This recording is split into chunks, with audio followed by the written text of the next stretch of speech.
at a time when not many people gave us much of a chance to do so. So we have made progress, given emphasis and focus on the requirements for success. I believe that's what's new. That's very good. And I think that's what we really should all unite and support. Focusing on the elements of success, because we're just not going to get there in one leap by wishful thinking. We really need to build toward that. Do you feel that, it was very well said, do you feel that the,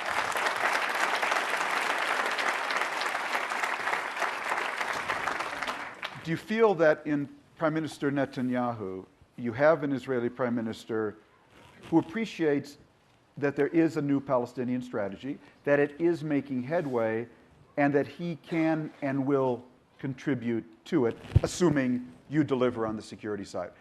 Do you feel that Netanyahu gets it?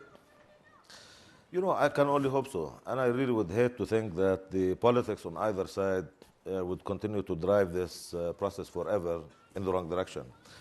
Because good part of the failure is due to that, and is due to time wasted on speculating whether or not there is a partner here or there is a partner there. I invite everyone who thinks in those ways to look in the mirror. Let's all, live up to the standard. Let's all measure up. Let's all do what we all have to do, and each focus on those requirements. Look, the roadmap did not say, who begins what first when. I mean, it said, you Palestinians have to do this. You Israelis have to do that. A lot of time was wasted on who goes first and who goes second and all of that.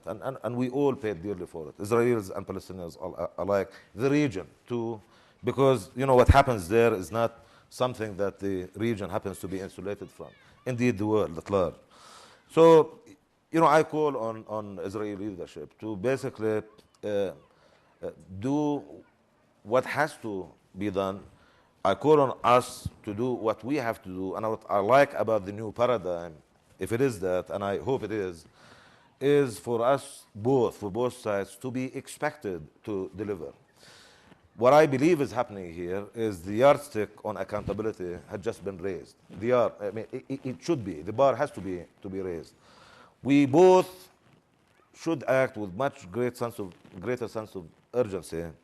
We both should feel accountable. Look, we can't do it alone. Everybody, will tell you that. But that should come at a certain price. It should mean something. If I say that we need the United States to help us with this, it should follow from that I should be willing to accept accountability to that party that I want to help us. That's what has been missing. Obligations are taken, but never fulfilled.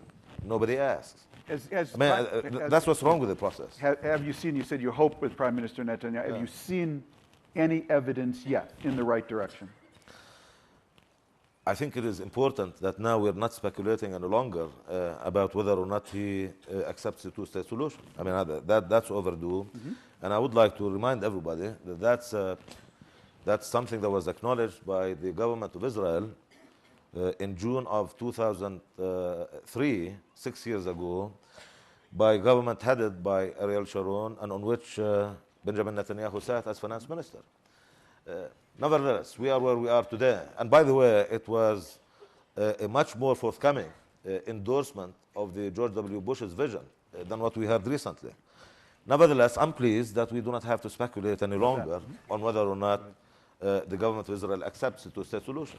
But now that we have gotten to this point of it not being a matter of speculation, I think the issue is, what are we going to do in order to fulfill that, in order to actually translate that into reality? Mr. Netanyahu is right to look at us and say, what are you doing, Palestinians, to live up to your obligations? I'm happy to answer. That which we're doing right and that which we're doing half right, that which we are not delivering, and what it is we're going to do about that. At the same time, I hope he will spend equal time looking at what his government has to do in order to deliver. What I hope will be uniformly well understood is the following.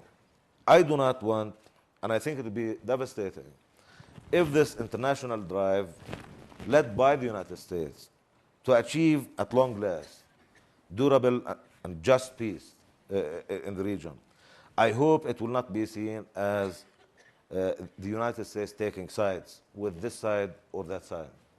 I hope this will be seen for what it is. The United States decidedly taking sides with the notion of maintaining the viability of a two-state solution, a solution concept that has become matter of international consensus, the only solution concept that makes sense. That's what this is about, and I think we all should unite behind that effort, and everyone should contribute in that direction.